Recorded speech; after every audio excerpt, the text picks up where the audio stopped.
Okay, so this is the second in the series of videos about the telemetry module for the Avistar.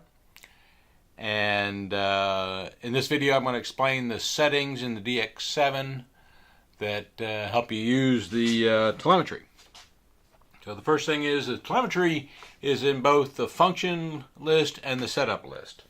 So I usually do it toward the end here, so I use the function list. So I come down here, hit the roller once, scroll down till I see the word telemetry. And the first thing you'll note is that there is 12 little things that most all of them say empty. And the 11 and 12 provide you the voltage of the receiver and a flight log if you want it, which I don't use either.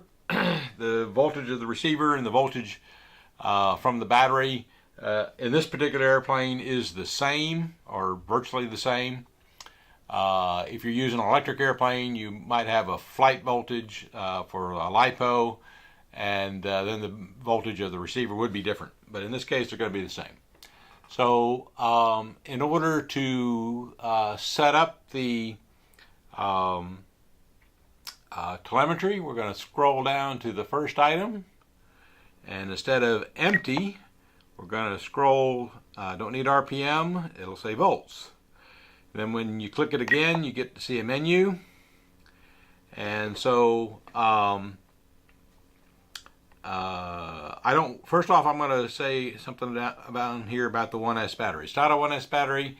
Whether you changed it or not doesn't make any difference. What makes a difference is what the voltage minimum you want. And for a 6-volt battery, I'm going to set it for 5.8. That's low enough for me. That's less than half of, with 6 being nominal, it's less than nominal.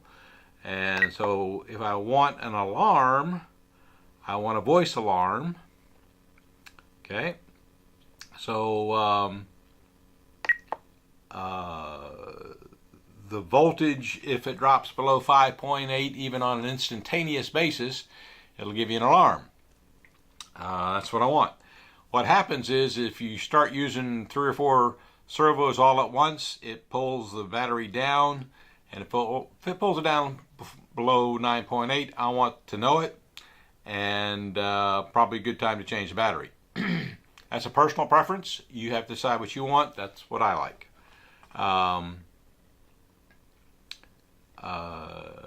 The maximum, don't need an alarm for the maximum. As I said, 1S doesn't matter because it's not a LiPo. And so the status report, how often do you want a status report on the battery? Depends upon the airplane, type of battery. Excuse me. 30 seconds is okay, 45 seconds is okay. I use 60 because for this type of airplane and a nickel metal hydride battery, it doesn't drop that much, that quickly. So I'm going to use every minute. And so warning reports, if you get a warning, I want it to repeat that warning every either 10 or 15 seconds. So what's going to happen is, I'll make it 10 seconds. Excuse me. The 10 seconds means that it won't just continually say warning, warning, warning. It gives you a warning and then retest 10 seconds later, and then if it's still in that situation, it's not. Then it'll give you another warning. What normally happens is you're pulling G's and you're doing a lot of stuff, and the battery is being pulled down a little bit because lots of stuff is going on with the servos. So what happens is if you get the alarm, just stop what you're doing, back off, and it'll quit. If there's a second alarm 10 seconds later, then you might want to land quickly. If you start pulling it down on a consistent basis, certainly it's time to land and change the battery. So that's it in terms of setting up the flight pack voltage. You can go down here and have an alarm for the receiver, and I might do that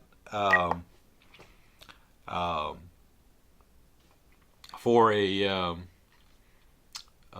electric aircraft, because the voltage on the receiver and the voltage on the flight pack, again, you might have 12 volts on the flight pack and only 5.5 volts for the receiver. So that doesn't really apply in this case, so I'm just going to leave that as the default.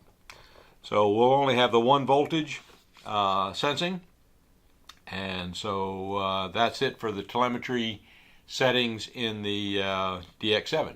Thank you very much, and stay tuned for in the next video you get to see how to bind everything together and make it work. Thank you.